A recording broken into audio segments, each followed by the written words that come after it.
And Engelbart, for example, said almost everything important that has consequence in the adult world is done by adults working together. And so this is why his system was collaborative.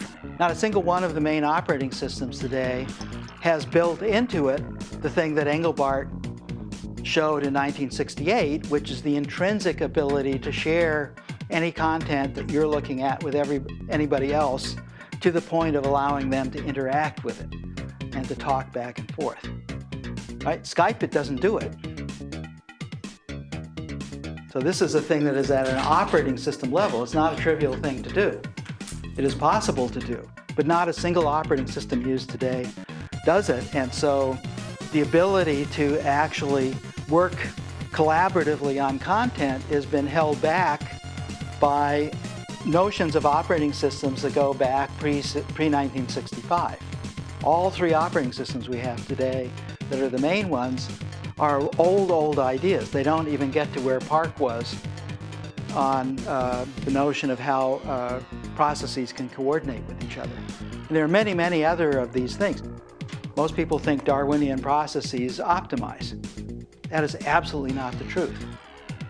One of my degrees in molecular biology, and I can tell you any biologist would say they absolutely not optimize. The whole point of Darwinian processes is to fit into some niche in some environment. And if that environment isn't the right kind of environment, the process of evolution is not going to give you something that's very interesting. That is the way it works. And as computing gets less and less interesting, its way of accepting and rejecting things gets more and more mundane. But nobody is protesting except old fogies like me, because I know it can be better. You need to find out that it can be better. That is your job. Your job is not to agree with me. Your job is to wake up. Find ways of criticizing the stuff that seems normal. That is the only way out of the soup. You have to go against your genetic impulses to try and learn the environment around you. It's the most natural thing we have, but it's not going to help because the environment is weak, and if you learn the environment, you're going to be weak.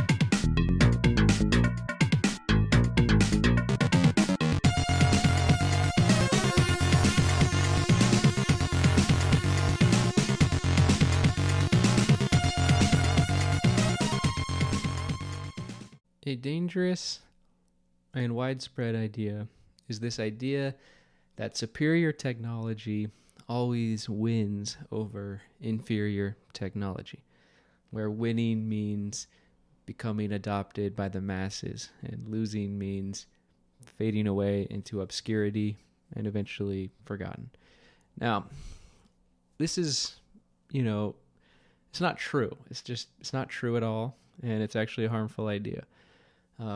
The reality is there are many traits other than, technological superiority that determine if something is adopted by the masses or not. It's really easy to sort of debunk that idea. I mean, economic traits, if one technology is free and one is not free, the free one might win even if the other one is superior on some technological level. A restrictive license agreement might make a superior technology fade away into obscurity because a less restrictive license that is on an alternative piece of technology enables more people to use it, and that reason alone might be why one piece of technology wins over another. There's all kinds of social reasons as well. We could think of a ton of reasons. It's really easy to debunk this idea, but it remains widespread.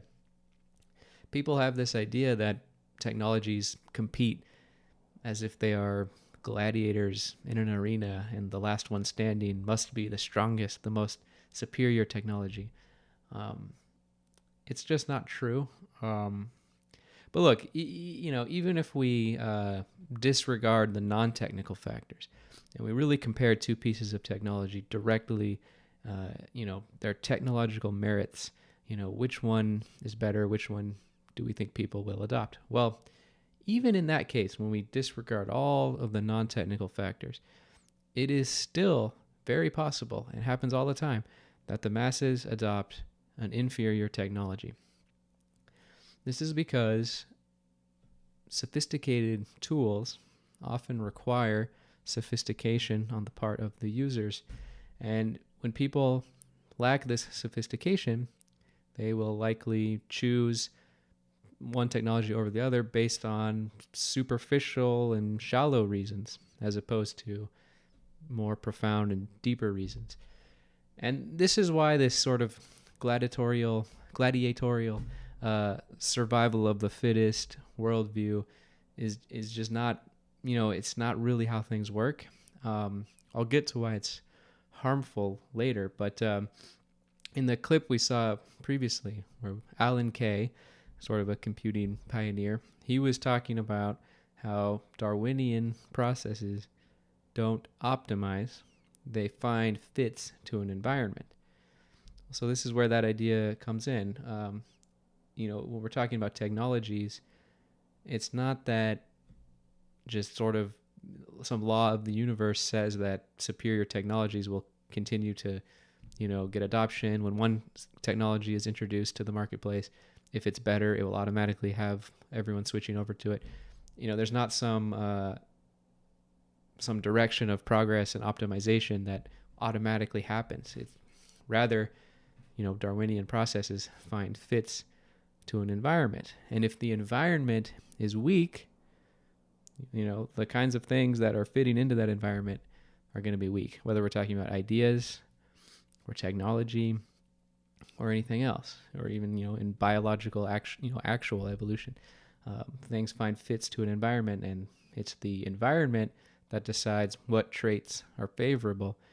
There isn't some grand arbiter, that makes sure that only the superior things move forward.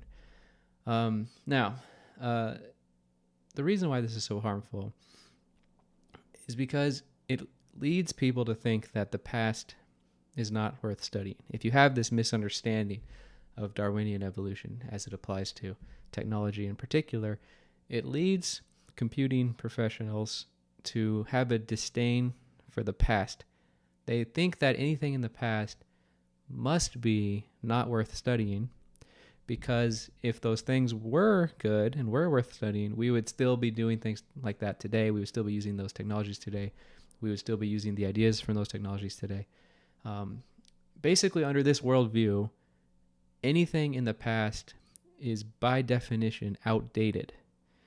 And computing professionals don't want to spend time filling their heads with something that is outdated. They don't want to spend time, learning bad practices, right? So they only want to study what is existing in the present. And this disdain that they have for the past, essentially, the tragic irony is it leaves them ignorant of ideas that are truly timeless. Because when you only study the present, you're only learning these fads. And the software industry is very cyclical, very trend-driven. And the only way to really discover what's timeless is to actually learn things from the past. If you learn things in the present, that's the irony, is you actually are going to be learning things that really will be outdated soon. All right, so it's a harmful idea. It creates this, the weak environment in terms of, when things are finding fits to the environment, right? And, the weak environment sort of prefers weaker things. So this creates a situation where we're all kind of trapped using mediocre tools, using mediocre methodologies, and we're sort of stuck in, one possible path when we really, we had opportunities in the past to go on different paths. And some of those ideas they're still there. They still exist. We can still go back and study them. But because of this widespread ignorance of the past, no one is really looking into those things today, except for a select few people. And it's really just painfully, it's a painful existence for those of us who know that things could be better. And it's frustrating. And this is why I'm making this video. Now, creating that stronger environment ultimately starts with you and me. We have to raise our, we have to raise the bar of our filtering mechanisms and our acceptance and rejection criteria, as Alan Kay was talking about, to create a stronger environment, both individually in terms of, the ideas that inhabit our own mind, are that habitat of the mind. If it is weak, the ideas that kind of find their way in, those ideas will be weak. We really have to strengthen ourselves as individuals first. Then, collectively as a society, we can strengthen the environment, as it exists. And the tools we all use, the ideas that we follow, the methodologies, the practices, all of these things can become strengthened. But it starts with that individual strengthening. And, in some ways, that is what it means to be a good citizen in a democracy.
Your job is not to agree with me. Your job is to wake up.